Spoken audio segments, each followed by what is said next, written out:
رشتے کے لیے استخارہ ضروری ہے. اگر کسی بچے یا بچی کا رشتہ کرنا چاہ رہے ہوں تو اس سے پہلے استخارہ کرنا چاہیے یا نہیں؟ اور استخارہ کون کرے گا؟ کیا استخارہ خود کریں گے یا کسی اور سے کروا سکتے ہیں؟ ام عبداللہ کراچی سے. دیکھیں، پہلی بات تو یہ کہ بچے یا بچی کا رشتہ کر رہے ہو تو کیا استخارہ کرنا ضروری ہے؟ ضروری تو نہیں ہے، لیکن کرنا چاہیے ضرور استخارہ. نبی صلی اللہ علیہ وسلم نے فرمایا ما خاب من استخارہ، جو استخارہ کرتا ہے رسوا نہیں ہوتا. لیکن استخارے کا مطلب کیا ہے خوب سمجھ لیں، بار بار یہ بتاتا ہوں پھر بھی لوگوں کی سمجھ میں نہیں آ رہا. استخارے کا مطلب یہ ہے کہ آپ کو جب کوئی رشتہ سمجھ میں آ گیا تو حدیث میں آتا ہے کہ جب سمجھ میں آ جائے تو ہاں کرو، خامخواہ میں نہ کرو، بلا وجہ کے نخرے نہ کیا کرو. اذا خطب الیکم من ترضون دینہ وخلقہ فزوجوہ، کوئی ایسا نکاح کا پیغام بھیجے جس کے دین اور اخلاق سے تم مطمئن ہو تو نکاح کر دیا کرو. نہیں کرو گے تو فتنہ ہوگا. یہ نہیں ہے کہ استخارہ نکال کے دیکھو پازیٹو آ رہا ہے تو ہاں کرو، نیگیٹو آ رہا ہے تو نہ کرو، ایسا کچھ بھی نہیں ہے. تو وہاں ہاں تو کرنی ہے سمجھ میں آ رہا ہے تو. اور پھر استخارہ بھی کر لیں. استخارے کی برکت سے یہ ہوگا کہ اللہ کی مدد شامل حال ہو جائے گی. لیکن استخارے میں کیا کرنا ہے؟ 2 رکعت پڑھ کے استخارے کی دعا مانگنے کہ اللہ ہمیں تو سمجھ میں آ رہا ہے لیکن اس دعا کے الفاظ ہیں کہ اگر تیرے علم میں یہ بہتر نہیں ہے تو یہ ہٹا دے یہاں سے. تو اگر اللہ کے علم میں بہتر نہیں ہوگا تو استخارے کی برکت سے اللہ وہاں معاملہ توڑوا دیں گے. لیکن زیادہ تر استخارہ کیا جاتا ہے ان معاملات میں جس میں انسان بہت زیادہ کنفیوژن میں ہوتا ہے. تو اس کنفیوژن میں اصل موقع ہے استخارہ. تو اس کنفیوژن میں بھی آپ مشورہ لینے کے بعد ایک رائے قائم کریں جس طرف ایک رجحان آپ کو خود ہی پیدا کرنا پڑے گا. لیکن ساتھ ساتھ آپ استخارہ بھی کر لیں کہ اے اللہ تیرے علم میں یہ اگر میرے لیے بہتر ہے تو مجھے یہاں پھیر دے، بہتر نہیں ہے تو میرا دماغ یہاں سے ہٹا دے. تو اس سے یہ ہوگا انشاءاللہ کہ آپ نے گراؤنڈ ریئلٹی کو سامنے رکھ کر ایک فیصلہ کیا ہوگا. تو وہاں بھی یہی ہوگا کہ استخارے کی برکت سے اگر آپ کا وہ فیصلہ بالفرض غلط ہے تو کوئی ایسی بات اللہ پیدا کر دے گا کہ آپ وہاں نہیں کریں گے معاملہ. اور اگر وہ کام آپ کے لیے ٹھیک ہوگا تو اللہ کچھ نہ کچھ ایسے معاملات پیدا کر دے گا آپ کی دعا قبول کر کے کہ آپ نہیں بھی چاہ رہے ہوں گے تو وہاں ہو جائے گا. کرنا بہرحال وہی ہے جو آپ کی کھوپڑی میں آ رہا ہے. اس میں اشارے وشارے نہ خواب میں ملیں گے آپ کو، نہ جاگتی حالت میں کوئی نیگیٹو پازیٹو یا کچھ یہ سب چیزوں میں نہیں پڑے آپ. یہ ان کی کوئی حیثیت نہیں ہے. اور اگر آپ کو یہ پازیٹو نیگیٹو نظر بھی آ گیا تو یہ شیطانی خیالات بھی ہو سکتے ہیں. اللہ کی طرف سے کوئی استخارے کے بعد سگنل ملنے کی کوئی گارنٹی نہیں ہے، کچھ بھی نہیں ہے. کسی اور سے بھی کروا سکتے ہیں تو استخارہ خود کریں. کسی اور سے کروائیں گے تو کیا کرے گا وہ بیچارہ؟ وہ آپ کو کوئی یہ تھوڑی بتائے گا کہ ہاں آیا ہے یا نہ آیا ہے. اگر وہ بتا رہا ہے کہ استخارے میں ہاں آیا تو پھینک رہا ہے وہ لمبی لمبی، اس کی بات نہ سنیں آپ، ٹھیک ہے نا.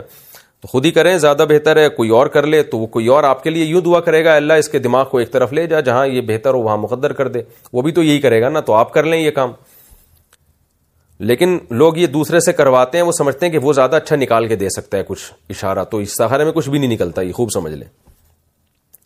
استخارے کا طریقہ کیا ہے، استخارہ کیسے کرنا چاہیے، اس کا صحیح طریقہ بھی بتا دیں. یہ وہی ہے جو میں نے بھی بتایا ہے. یہ سوال اسی سوال کے ساتھ جوڑ لیں آپ، اسی جواب کے ساتھ. 2 رکعت پڑھنی ہے. وہ حدیث میں جو دعا آئی ہے بہشتی زیور میں وہ دعا لکھی ہوئی ہے حدیث کے حوالے کے ساتھ. تسہیل بہشتی زیور جامع رشید والے چھاپتے ہیں، وہ کتاب ضرور گھر میں رکھیں.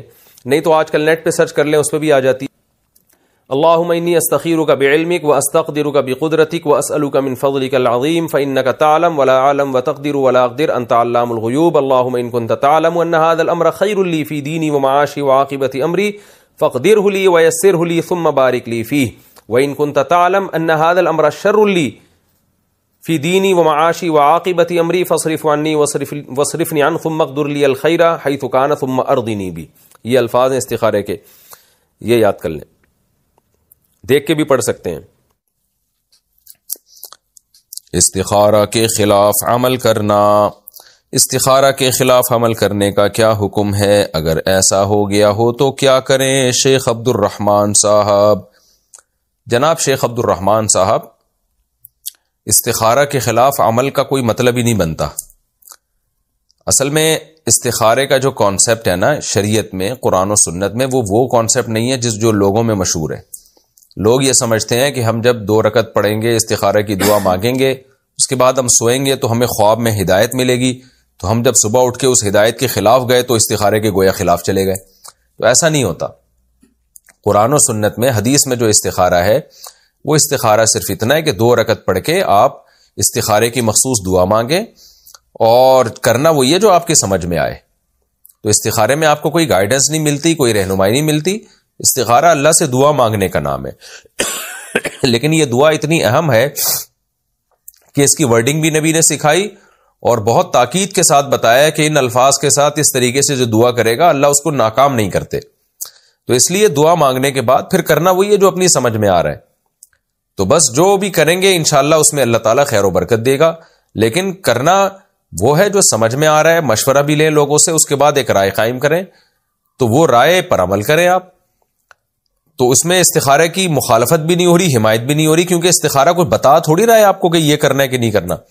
لوگ یہ سمجھتے ہیں کہ استخارہ اللہ سے مشورہ ہے, یہ بالکل غلط ہے. تو اللہ سے مشورہ نہیں ہے کہ اس کے خلاف نہیں جا سکتے آپ. تو جو سمجھ میں آ رہا ہے وہ کریں. ہاں سمجھ میں کچھ آ رہا ہے کر اس کے خلاف رہے ہیں تو یہ تو ویسی بے وقوف ہونے کی علامت ہے کہ ایک آدمی کو سمجھ میں یہ آ رہا ہے کہ میں یہ کروں لیکن کر کچھ اور رہا ہے. تو یہ تو استخارہ نہ بھی ہو تو آپ کو نقصان ہوگا, کیونکہ جو چیز سمجھ میں آ رہی ہے مشورہ کرنے کے بعد, لوگوں سے رائے لینے کے بعد, ایک بات آپ کی سمجھ میں آ رہی ہے کہ مجھے یہ کام کر لینا چاہیے لیکن پھر بھی نہیں کر رہے, تو استخارہ کیا ہوا ہو یا نہیں کیا ہوا, دونوں صورتوں میں غلط ہو جائے گا نا. یہ انسان عقل مند وہی ہوتا ہے جو اس کی جو سمجھ میں آ رہا ہوتا ہے وہ وہی کر رہا ہوتا ہے. 4 رکعت سنت میں 2 رکعت پر سلام پھیر دیا. ایک شخص نے عصر یا عشاء سے پہلے کی 4 رکعت سنت کی نیت باندھ لی, پھر 2 رکعت مکمل کرنے کے بعد نماز کھڑی ہونے لگی تو سلام پھیر لیا, تو کیا اس کو بعد میں باقی بھی پڑھنی ہوگی یا نہیں؟ محمد عمیر لاہور سے. دیکھیں جو عصر یا عشاء سے پہلے کی 4 سنتیں ہیں یہ سنتیں غیر مؤکدہ ہیں, تو ان میں 4 کی نیت کریں 2 کی نیت کریں برابر ہے. اگر آپ نے 4 رکعت کی نیت سے نیت باندھی تو 2 رکعت کے بعد بھی سلام پھیر سکتے ہیں. 2 رکعت کی نیت سے نیت باندھی تو 4 رکعت کے بعد بھی سلام پھیر سکتے ہیں. 2 رکعت کے بعد آپ نے اتحیات پڑھی تو درود شریف دعا پڑھ کے بھی کھڑے ہو سکتے ہیں اور تیسری میں ثنا بھی پڑھ سکتے ہیں, اور یہ بھی کر سکتے ہیں کہ درود شریف دعا کے بغیر کھڑے ہو جائیں اور تیسری میں ثنا بھی نہ پڑھیں. ہر طرح سے جائز ہے. تو اس لیے اگر ظہر یا عصر سے پہلے 4 سنتوں میں جماعت بیچ میں کھڑی ہو جائے تو 2 رکعت کے بعد آپ سلام پھیر دیں تو نماز آپ کی ہو جائے گی, بقیہ 2 رکعتیں لوٹانا ضروری نہیں ہے. لیکن اگر ظہر سے پہلے کی آپ 4 سنتیں پڑھ رہے ہیں تو اگر جماعت کھڑی ہونے کی وجہ سے آپ نے 2 رکعت کے بعد سلام پھیر دیا تو یہ 4 رکعت آپ کو پھر دوبارہ پڑھنی پڑیں گی. تو وجہ اس کی ہے کہ یہ 4 رکعت ہی پوری منعقد ہوتی ہیں, اس میں آپ کو 2 رکعت کے بعد سلام پھیرنے کی اجازت نہیں ہے. تو یہ 4 کی نیت ہے تو 4 سنتیں پوری 4 رکعتیں ہی پڑھنی پڑیں گی آپ کو. اگر آپ نے 2 رکعت کے بعد سلام پھیر دیا غلطی سے تو آپ فوراً کھڑے ہوں گے, بقیہ 2 رکعتیں مکمل کریں گے اور آخر میں سجدہ سہو کریں گے. اسی طرح یہ جو سنت مؤکدہ ہے ظہر سے پہلے کی جو 4 ہیں ان میں اتحیات کے بعد آپ درود شریف بھی نہیں پڑھ سکتے. اگر آپ نے درود شریف پڑھ لیا تو سجدہ سہو واجب ہوگا آپ کے اوپر, اور تیسری رکعت میں بھی آپ ثنا نہیں پڑھیں گے اس میں, بلکہ ڈائریکٹ بسم اللہ پڑھ کے سورہ فاتحہ شروع کر دیں گے.